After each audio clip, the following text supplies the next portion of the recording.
guys, what's up, what's going on? So I'm Samore and I am a certified relationship coach. Today we're going to be reviewing slash recapping Catfish, the latest episode. If you're not yet part of the family, definitely make sure you go ahead and hit subscribe. Okay, turn on your post notifications so you don't miss any of our weekly videos, which are geared towards relationship advice as well as drama, okay? Because we got things like baddies, we got Catfish, we got Unfaithful, and we probably gonna have Love and Hip Hop, but I'm not too sure yet. We'll see after I watch the first episode if I want to really, dive into it, because it's two different ones that are coming at the same time. If anything, I might do it on this channel and one on the other channel, because I'm also like kind of revising the other channel into more of speaking, because that's what I enjoy doing.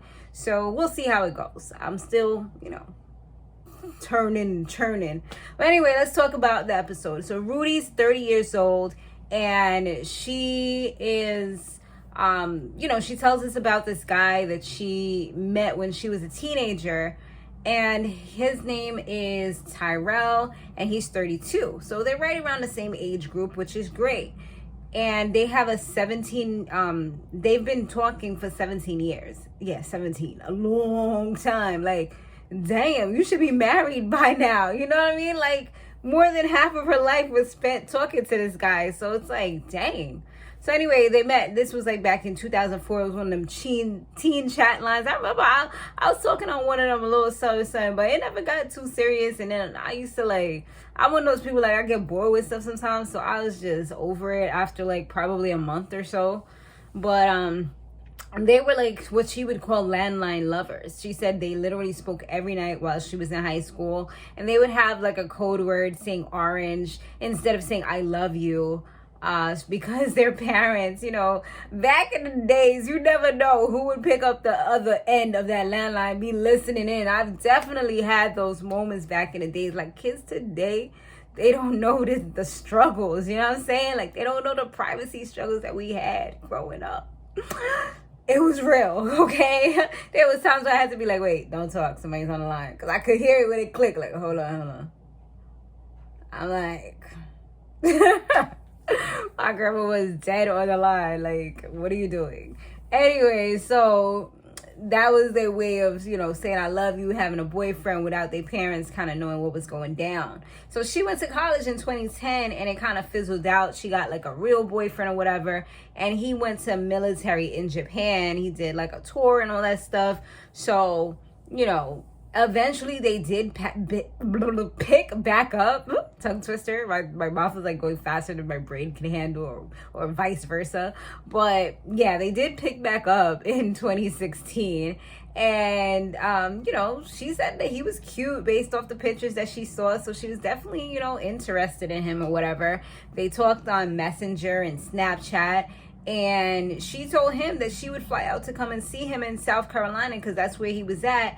And he kept on saying, like, no. And she's like, well, why don't you come to New Jersey? He was like, he's not coming to New Jersey. So it's like, damn, like, he wasn't trying to give her no breaks, It would have actually been free for her. So it's like, what the hell, Like, what's the problem? It definitely sounds like a little fishy or whatever.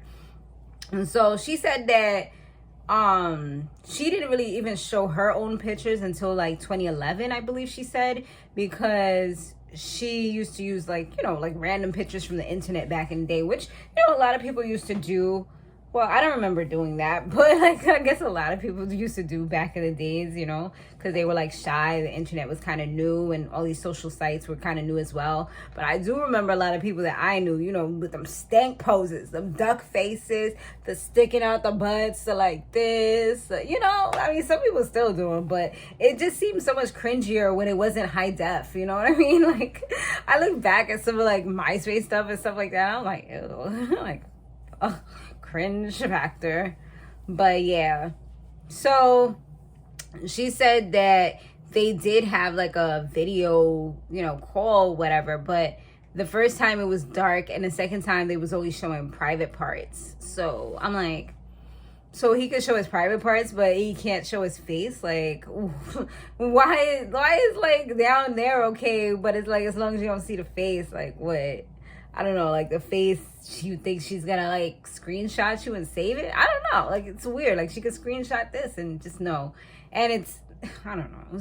I don't know. The logic just didn't seem, it seemed a little off to me. But I mean, she was okay with it. She seemed happy about it. So it is what it is. So yeah. So they did go ahead and like look into, you know, the stuff that they usually look into, phone numbers, things of that nature. They found that April, who was also on his Instagram, was his cousin. So they went ahead and reached out to her. He also had 2 Instagrams, which did, of course, seem kind of fishy because Rudy only knew about one of them. So they pretty much called the cousin, and she sounded like, first she was answering the question. She said he lives in South Carolina. He doesn't have a wife. He doesn't have a girlfriend. But then she seemed a little hesitant after that. Maybe she realized she was like giving a lot of information. She was like, well, actually, I'm not sure. And then they asked if they could have the phone number, and she seemed a little reluctant to share that information as well. So they were like, well, you know, if you don't want to give us his number, would you at least be able to let him know we're trying to reach out, you know? So yeah, that's pretty much what what they had asked her. So she said, okay, no problem. And so they went ahead. Oh, and another thing that was big that the cousin had said was that the girl named Dice, which actually Rudy did mention her name was Dice before. Well, that's what she used with him. She doesn't want to meet up with Tyrell. So that kind of drew a red flag for them. So they're like, is she the one catfishing? Like, this is weird because that's not the story that she told. So they asked her, and she just seemed so weird about it when she was answering the questions. I do think that, well, you know, I think that there's something going on with her, like as far as like being able to speak socially, because I noticed throughout the whole entire episode that she had many points when it got a little serious where she was really quiet or didn't really speak a lot.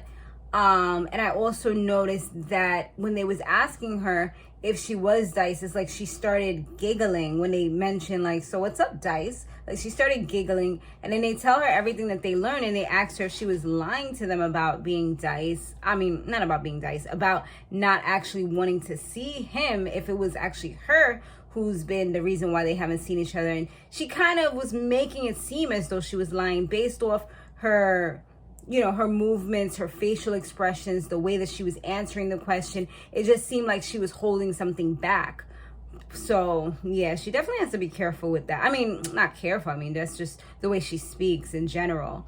I mean, it could be whatever reason. Of course, I have my ideas in my head, but I'm not qualified to say for sure what it could be. But anyway, so Tyrell answers when Neve and Cammy actually call him, because April did go ahead and give them the phone number.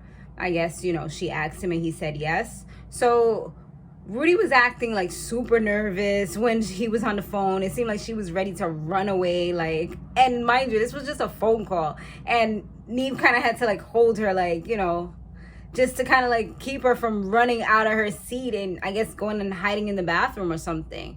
So it kind of made it seem like maybe she was the person who was, you know, so kind of like not so open to seeing him just based on her actions, you know.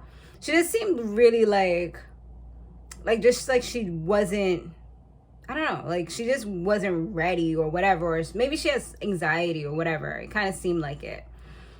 So Tyrell, he ends up sending them a text message when they're on their way to him, because he agreed to come, you know, that he would meet up with them. He didn't even seem shy at all. He was just like, yeah, sure. And he sends them a message like in the same day. It's talking about, don't hype Rudy up, don't hype her up too much, and he doesn't want to end up looking like the bad guy. And it's like, whoa, like, you know, that's kind of a red flag saying those types of words, because it sounds now like, well, do you have a wife? Like, do you not like her? Do you have somebody else? Like, what in the world? Do you have kids? Like, what? You know, so of course that's leading everybody to be like, what's going on? Feeling a little anxious. So he does show up, and it was actually the real him from the photos, which was great. You know, another awesome story, you know, love connection. Here we go. Whoop, whoop. So he said that he wasn't sure that that he would feel the same way in person. So that's why he kind of like sent that message. He was really overwhelmed. And, you know, he wasn't sure if he would live up to the hype type of situation. So she said that she totally felt the same way, so she can relate and understand that, you know, and he doesn't have to feel any type of way about that. So Neve asked straight up, like, why haven't you guys met? And he said it's due to his insecurities. You know, and he said as far as like being on video call, he also just feels like unless he knows somebody is comfortable with them, he doesn't want to do videos, which I can get. You know, it's kind of like a personal thing. It's something where, you know, it's kind of intimate. And some people are shy. Some people are insecure. You know, they're scared that people won't like them or whatever it is, or might think that they're, you know, unattractive or whatever. So that could possibly be what it was with him. Who knows?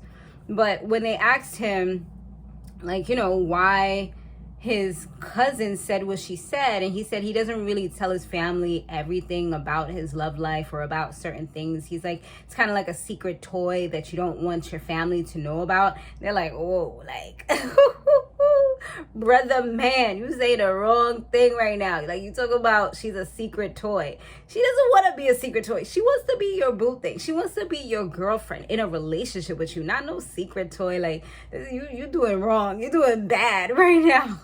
His wrist is L right now, right?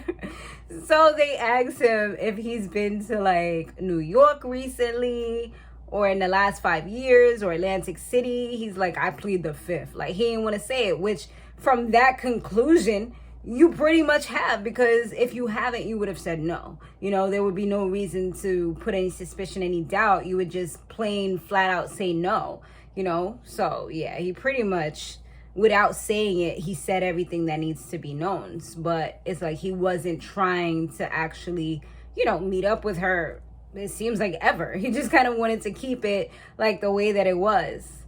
But he said that he loves Rudy as a friend. Like, he's definitely was saying that, and he was like, and they never got to the point where they actually wanted to be together. But it's like, dude, like, you're saying this, but she actually wants to be with you. So they're like, all right, you need to figure this out. Go home, think about it overnight, come back to us tomorrow, and you need to let us know if you see something with her, if you want to be with her. Because right now, we dragging this out. Like, it's been 17 years. Like, what, she's supposed to just sit here and, okay, do you want to be with me tomorrow? Do you want to be with me next month? Like, get out of here. Like, no, you need to make a decision or let each other go so that y'all can find the people that you're destined to be with. You know what I mean? It is what it is. So now Rudy and Neve, they, Rudy, Neve, and Cammy, they all sit down with Tyrell, and he said that he's been ruminating on all the different possibilities of what could happen. So he's definitely a heavy thinker. You know, he probably does that all the time, because just for him to say he thought about all the possibilities of what could occur, that definitely shows that he thinks a lot, or he could possibly be an overthinker, or he could even have intrusive thoughts. Like, there's several different things that could possibly be what he could be going through or experience. So just with that being said, he said that he did come out of a bad situation or a bad breakup with his ex, but he would actually love to move forward with her, which is something that none of us thought he was going to say. I thought he was about to say, so right now I just want to chill. But he was like, he just needs time to heal first. So that was a great way to show that he does want to move forward. He gave, like, he told her exactly what he would like to do. He told her, you know, he's headed in that direction. But he also did the right thing by saying that he needs to heal first, because if you don't heal from whatever you were in before, there's no way that you can move forward, because you're still thinking about whatever happened before. And if it was something tumultuous, like, you know, cheating or something, or somebody, or it seems like he was hurt during this, but I don't know, you know, he's definitely going to carry that into this and feel like she's going to possibly do the same things if he gives her his heart. So in order to break that chain and that cycle and just the end before it even starts, it is best to heal before you start onto something new. So, I mean, they did the whole update or whatever. But throughout the whole thing, it's like Rudy, like I said, Rudy wasn't really saying much. I feel like Neve and Cammy, they were the ones pretty much advocating for her, and she was barely saying anything. They did go on a little date that day, which during the update, she said that, you know, it's like a 2-3 month update or whatever. She said that things were good, you know, the date, but like 2 or 3 weeks later, or a week or two later, she said that he became mean, and he was on some, like, she said something along the lines of, you know, you haven't made me feel this sad in 10 years. And then he goes on to say, I think I didn't even think you had a soul. Like, what? Like, how do you tell someone that? Like, I mean, I would love to hear more context, but he pretty much verified exactly what she said. She said that she was just, you know, she was just like, right now, she's kind of at the point where she's like 80% in and the rest has her foot out the door, but you still a lot in there. So you still trying, you still giving it a chance. You still want this to work is what you're saying, because 80%, that's a large number. You know what I'm saying? That's close to 90. That's close to 100. You know what I'm saying? Like you on that side, you still trying to do it. And Tyrell said that he got angry and said, and he said some words, you know, some mean words or whatever. And he said that he told her that he was sorry many times, and he was like that she won't like kind of talk to him or whatever. So they said, like, you know, Neve suggested like you need to go for it, like just apologize again if you need to, and just, you know, let her know that it's genuine, and, you know, that you do want to be in a relationship with her, because that's probably what she wants to hear. And it does seem like that's what she wants to hear. It seems like she wants that lovey-dovey stuff, and it's like at this point he's starting to withdraw a bit and become somebody totally different. I mean, these are some red flags that are early on, and they're just starting out in their getting ready to be in a relationship, because he still needs to heal. So she definitely needs to, like, don't play in them flags, honey. It's not Carnival season. You know what I'm saying? You need to watch out for them things, because yeah, she play with them flags, she gonna get caught out there. She gonna be tight and stuck. But yeah, it looks like there's still hope for them, because he still wants to be in a relationship with her. I mean, at the end of the day, he's the one who did something wrong. So, but he needs to like really think before he speaks, you know. But maybe that's part of the problem. It didn't sound like they were having an actual argument initially. It's just she said that, and that was his response, which was totally a bad response. Like, you know, maybe he needs to work on his responses. But or even therapy. That would be definitely a good answer to kind of help him with his healing process, and also to kind of know the correct things to say during certain situations that won't hurt other people's feelings. But that's pretty much the episode, you guys. Let me know what you thought, and I'll see you on the next one. Later.